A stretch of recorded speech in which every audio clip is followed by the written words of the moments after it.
Yeah, we leave time for the Q&A in the next session. We will take the next presentation. So our next speaker is Professor Fu Zhang. And Dr. Zhang is an assistant professor in the Mechanical Engineering Department of the University of Hong Kong. And his research focuses on UAVs and light detection and ranging, simultaneous localization and mapping. Today, he will give us a talk about a single-accurate UAV with efficient flight and autonomous navigation. So, Professor Zhang, I pass the baton to you. Okay, thank you, Dr. Liu. Can you hear me and also see my screen now? Yeah. Okay. Yeah, great. Yeah, great. Yeah, thank you for the warm introduction. Well, first I want to thank you that I'm honored to be a speaker in Science Café. So my group at Hong Kong U have been working on developing different type of unmanned aerial vehicles or UAVs, especially those problems that encounter deploying the UAV to the real world. But the problem is actually very challenging because the real world is complicated. It is uncontrolled, full of disturbance, and also non-cooperative participants. And it is also uninstrumented. So the robot has to, rely on all by itself, its onboard sensor and computation. So anyway, so today I'm gonna present, to me, it's a very interesting work. Which I think step one forward towards the deployment of UAVs to the real world. So this work was also published in Science Robotics in March of this year. So the topic is a single-actuated UAV with the capability for autonomous navigation. So our story starts with the sensor field of view problem. So for UAVs, a visual sensor, such as cameras and LiDAR sensor, light detection and ranging sensor, those are essential for the UAV to perform state estimation in GNSS denied environment and also to perceive the environment, for example, for obstacle environment and to perform actual tasks. But there is one problem. So the commonly used visual sensor often have very limited field of view. Okay, so as a result, it can only measure the environment along a certain direction. So to solve this problem, well, for sure, there are many existing methods already. For example, we could use, let me turn on the laser pointer. So for example, we can use a sensor that already come with a very large field of view. Okay, we could use also multiple sensors. So each one contributes a certain field of view. So by using multiple numbers, so the field of view could be much larger. Okay, we could also use extra devices like a gimbal system to change, the field of view of a onboard sensor so that the field of view could be expanded. But those methods could have problems. For example, a fisheye camera, so it has a very large field of view, but it has obvious distortion. Okay, for LiDAR, so there is also spinning LiDAR, so the field of view is already along all the directions. So, but the problem is this 360-degree field of view is only on the horizontal direction. So the vertical direction still has a very limited field of view, and also a very low resolution often. So using more sensors or using extra devices, those are also possible solutions. But the more sensors or the extra devices often mean more weight. So they inevitably add more weight to the UAV. So for UAV, so the weight is actually very crucial because every piece of weight added to the UAV would degrade its performance, especially the flight duration, because the battery onboard the UAV is rather limited. Okay, so any additional weight could contribute the reduction of flight time Okay, so we focus on different methods. So we want to exploit, we want to utilize the motion of the UAV that is already within the UAV. So because the UAV by design is able to move and it's able to changes your direction. So it already has a motion capability. So by exploiting this motion capability, so the field of view of the onboard sensor could be expanded naturally. So a very obvious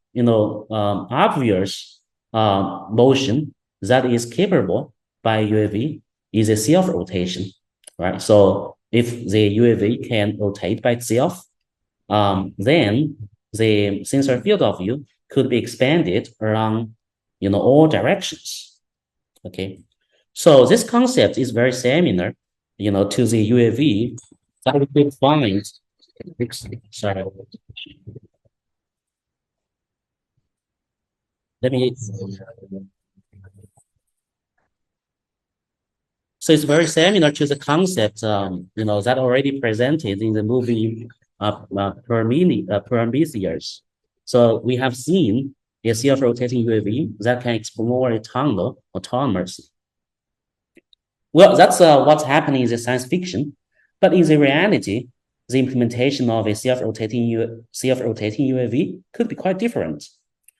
So according to the number of actuators used by the UAV, could see multiple different implementations, such as the implementation with one motor and one servo, so 2 actuators in total, or 2 motors, or 3 motors and 1 servo.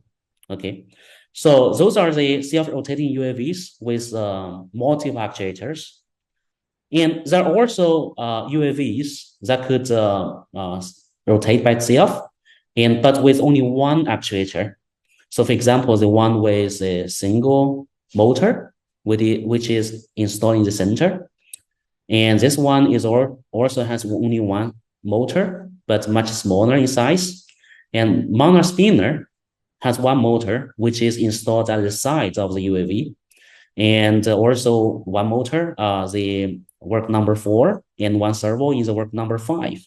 Okay, so those are all different implementations to achieve a self-rotation with only one actuator, one motor or one servo motor.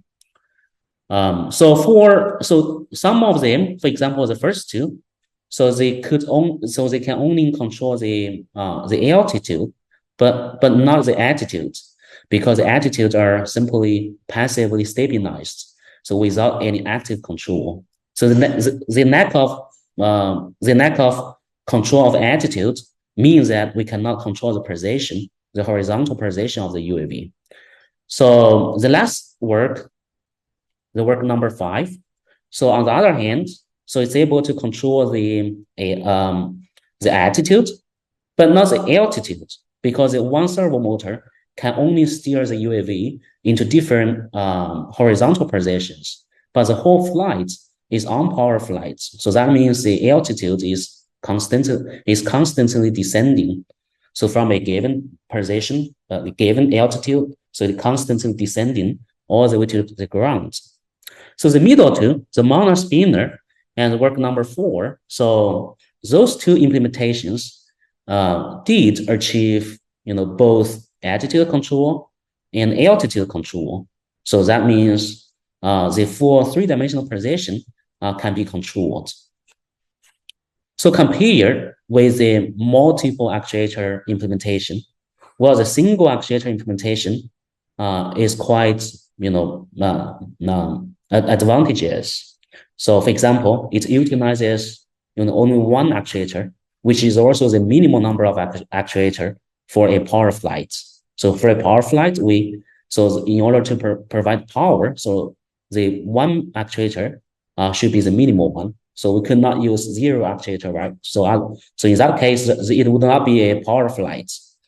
So this one actuator, the motor often, by itself, the counter torque could induce the self-rotation naturally without any extra actuator. So this self-rotation is achieved, naturally. So that's the second advantage. But they also come with, so the advantage also come with drawbacks. So one drawback is that, so the control principle of such a single actuating UAV is that at each cycle of the self-rotation, so the motor would change its thrust, so to provide a moment. So in this way, the attitude of the UAV is actually controlled only once at each cycle of the self-rotation.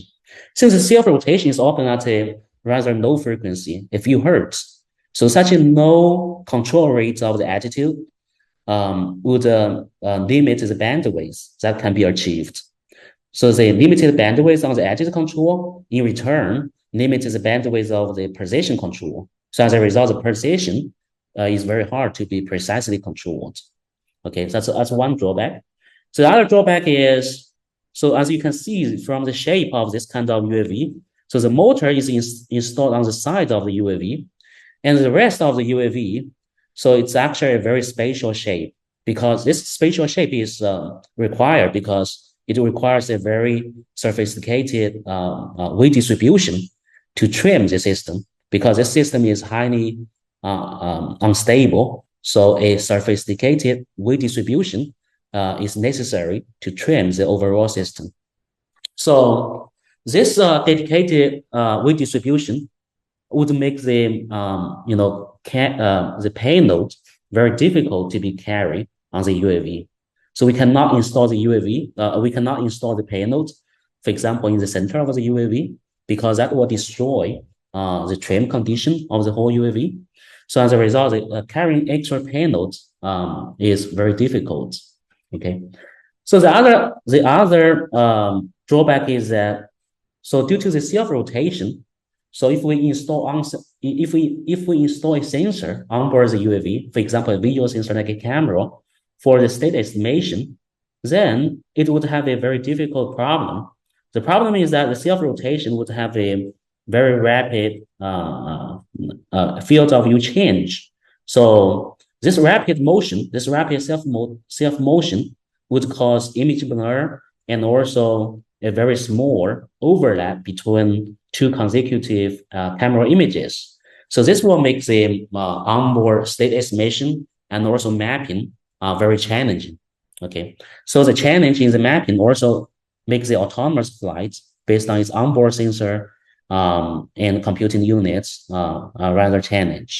Okay, so that's a little bit, the literature review and the problems and the advantages of existing implementations. So here comes with our solution. So it is all summarized on this slide. So in our solution, what we do is we also use one motor, but the motor now is installed in the center, so that it's a symmetric body geometry. So if we have any extra payload, so it can be installed right underneath the motor, so without affecting the trim condition of the UAV. So carrying extra payload could be very simple. So in this case, we carry an extra LiDAR sensor, because the LiDAR sensor is able to measure the environment with points that's very precisely and at a very high frequency. So the current LiDAR could give us a point measurements up to hundreds of thousands of hertz. So this high rate point measurement would enable us to perform the state estimation very reliably, despite of the rapid self-rotation. Okay, so that's a sensor. So in this way, we have a onboard sensor for state estimation and also mapping of the environment, which ultimately lead to the autonomous navigation in unknown environments. Okay, so the key components that enable the control of the UAV is called the swatch plateless mechanism. So which is the part in between the blades and the motor. So this mechanism, I will present the principle later in great details. So in summary, so this mechanism would produce a very interesting phenomenon, So it would produce a moment within the propeller disc plane. So this moment is fully controllable. So as a result, so we could use this moment to control the attitude, well, more precisely, the pitch and roll direction of the attitude of the UAV. So controlling the pitch and roll direction of the attitude of UAV means that we can control the position of the UAV. Okay, and moreover, the moment is produced, is adjusted, is changed at each cycle of the propeller rotation, which is often at a very high frequency. So in our case, the propeller frequency, the propeller rotation frequency is up to 100 hertz, so which is almost 30 times than the body self-rotation. So this high rate of moment generation would enable a very high rate attitude control, which could achieve a very precise attitude control and hence a position control. Okay, so since the whole UAV has only one motor, so we know that the motor, if the rotor rotates, so that's because the stator has a torque applied on the rotor. Then the rotor would produce an opposite torque to the stator. So this opposite torque, we call it a counter torque, would then drive the UAV to rotate constantly. And so this rotation could be very high if we don't do anything. So in order to lower the body self-rotation, we install 4 plates. So those transparent plates. So these plates can introduce the drag force, wind drag, so that can slow down the self-rotation. So with all this implementation, the body self-rotation is around 3 hertz, so 3 cycles per second. So this is this video show the UAV in action. So as we can see, so in a simple hovering flight, the UAV is experiencing a constant self-rotation. Okay, so since the UAV carry a LiDAR sensor, and the LiDAR sensor emits a laser beams. So along with the self-rotation, the laser beams will spread along all the directions, as shown in the upper right video. Okay, so this phenomenon is very similar to the astronomical pulsar. So we name this UAV pulsar. So PULSAR has a, as a single-actuated self-rotating UAV, so it inherits the advantages of single-actuated UAV. So on top of that, PULSAR has some extra advantages. One is that, as we mentioned, the moment is generated at a very high rate, which is often tens of times higher than the body self-rotation. So this high rate moment generation would enable a high rate attitude control. So therefore achieving a precise attitude and position control. So the second advantage is that it's able to carry extra payloads without affecting the trim condition of the UAV. So we could mount any extra payloads rather easily.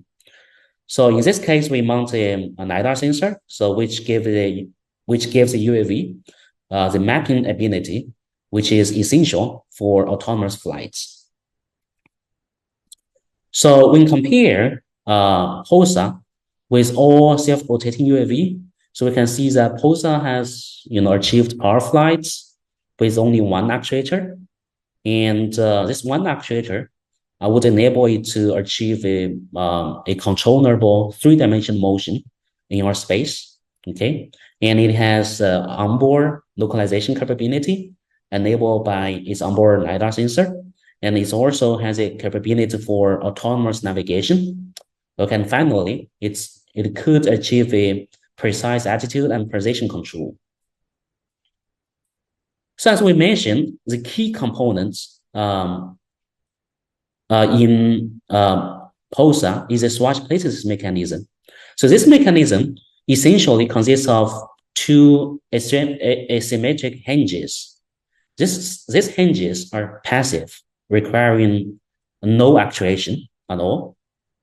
But it could be, it's able to produce a moment that is fully controllable moment in the propeller disk plane.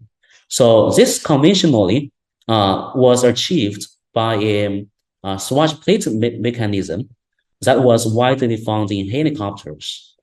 But as apparently, so the swatch plates mechanism is much more complicated. So it requires a very sophisticated swatch plate mechanism. All those ball bearings, this lever system, and also 3 servos to actuate this swatch plates mechanism. But the swatch plates mechanism is much simpler, which is very important for a small UAV. So this mechanism was initially invented by James and Ian at UPenn. So it's a very brilliant design. So we did some improvements on this design, including, for example, reducing the friction in the hinges, and also we control this mechanism purely on the autopilot without any customized motor controller. So the principle of the swatch plates mechanism is also quite simple. So the key principle is that at each cycle of the propeller rotation, the motor is accelerated and decelerated once, okay, at a certain position. So by accelerating the motor, so the hinge would cause the blades at one side to increase its pitch angle, but on the other side, the blade would decrease its pitch angle. So this different change in the pitch angle would cause the differential thrust. Okay, so because the pitch angle is different, so the thrust produced by each blade would be different. Okay, so this differential thrust eventually produce the moments that can be used to control the attitude. So this video show the swatch plates mechanism in action. This was captured by a high-speed camera. So we can see that so the propeller blades are experiencing a periodic change in its pitch angle. So this pitch angle change would then cause a moment that bend the propeller blades towards the moment direction. The moment is actually quite evident and very, very significant. Otherwise, the blade would not be bent as shown in this video. So to accelerate or decelerate the motor at a proper position, we have to install a magnetic encoder to precisely measure the rotor location. And also we have to select the motor very carefully because so that the motor would have a significant speed variation at each cycle of its rotation.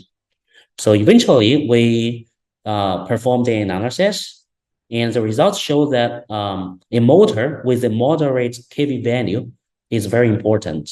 So neither too small or too large kV value. So we characterized the swatch plates mechanism. And so this plot shows the generated moment, and the x-axis shows the command. So as can be seen, the produced moment is quite smooth. So there is no deadband phenomenon that was widely found in the previous swatch plates mechanism. And also the collective thrust here is very steady. So after designing the key components, we switch to the modeling and control. So the modeling is quite standard, except the attitude. Since the UAV has its yaw angle that is completely uncontrolled, so the actual yaw angle is actually not of it's not a concern. So it's not within our consideration. So in the model, we only have to consider its pitch and roll direction. So to avoid the singularity in the pitch and roll direction, we represent the roll and pitch attitude by the body z-axis, which is a unit vector. Okay, and similarly for angular speed, we also consider the angular speed in the body x and y direction only. So this slide shows the overall software pipeline, including the onboard LiDAR inertial odometry, the mapping, and the trajectory planning. So those modules are implemented on the onboard computer, which is an ARM chip, ARM Cortex-A chip, low power chip, which is able to run all the navigation software pipeline. We also have a flight controller, Pixhawk, so which run the trajectory planning controller, trajectory tracking controller, and the motor, speed modulation module. So for the control, it's quite standard, except the attitude controller. The attitude controller is a geometry controller because it only has to control the roll and pitch direction without, meanwhile, to avoid singularities. So we designed a geometry controller for the attitude, and we prove that it's stable, globally stable. And we do some experiments to characterize, the flight performance of such a UAV. So in the first test, we test its responsiveness. So we send a 1 meter pulsation step to the UAV and see how fast it's able to reach that position. So we can see that the position response is within 1 second, while the other two directions, uncommented directions, the position remain at their initial values very well. For the attitude, the tracking performance is quite satisfactory. The actual attitude follows the commanded one very closely, and the same for the angular velocity. So which proves the control authority of this swatch places mechanism. We also conducted trajectory tracking control in an indoor laboratory session. We use a figure 8 trajectory. So we can see that the tracking performance is in the range of centimeter level, tens of centimeter level. It's slightly worse than quadrotor because it only uses one motor, but still quite satisfactory. Moreover, this one actuator UAV consumes much significantly less energy than a benchmark quadrotor. So the energy consumption is only half in this case. So here it shows the actual flights for the trajectory tracking. So after taking off, the UAV fly a figure 8 trajectory. So the right-hand side shows the mapping results of the onboard navigation pipeline.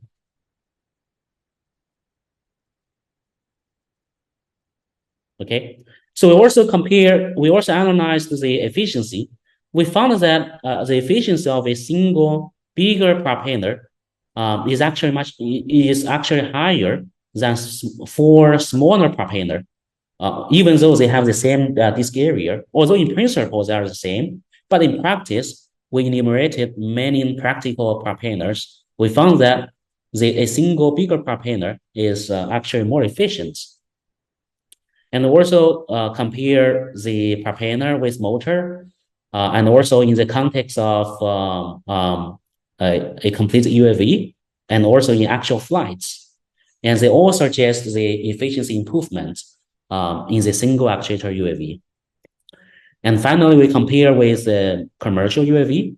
One is DJI Mavic 2, and the other one is DJI Mavic 3. So we make 2 variants of our UAV because the original UAV has drastically different parameters when compared with the commercial UAV. So we can see that the variant A actually has a 6% efficiency improvement as shown in this table. Although it has a smaller disk area, or nearly the same disk area, but a significantly larger weight, but the efficiency could still be higher. And for the variant B, it has a smaller disk area than the DJI Mavic 3, a larger battery, a larger weight, but the efficiency is still higher. And eventually, the overall flight time is also slightly longer than the Mavic 3, although the battery is also smaller for the single actuator UAV. So finally, I want to show the UAV, in the real world, how it is performing in the real world. So bring the UAV out of the laboratory and demonstrate its usage in the real world environment. So in the first test, we make the UAV to navigate through a bunch of waypoints in an unknown environment. So in this case, it's a wood environment. So this environment is unknown to the UAV before the flight. So after taking off, the UAV would fly through a bunch of waypoints. And in this process, it also needs to plan a trajectory that can avoid the obstacles, and it's able to perceive the new obstacles in the environment. Okay, so we can see that it is indeed able to fulfill the goal. So it's flying from the takeoff position to the end of the wood environment, which is on the left-hand side, and then it flies back.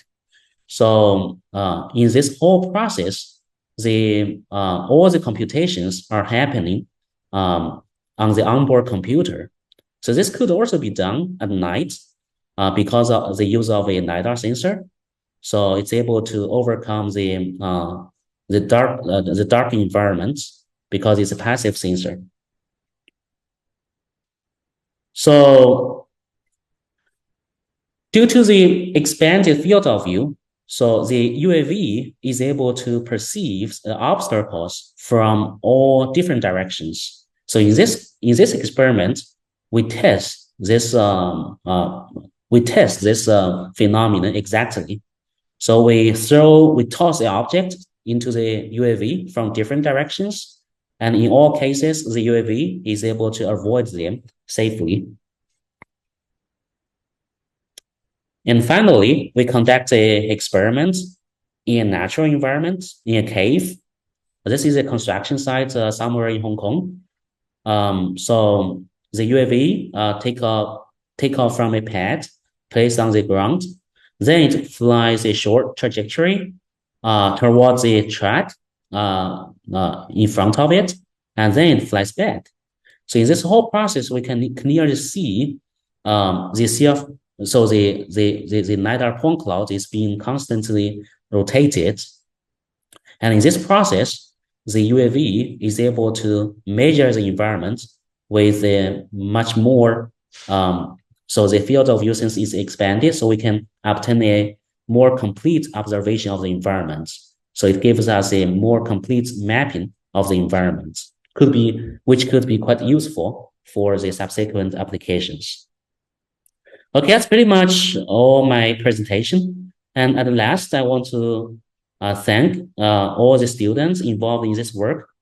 Especially, I want to thank Chen Nan, who is the leading author of this work. Also, he contributes his slides as well. I also want to thank all the sponsors in this work. Yeah, that's it. Yeah, thank you.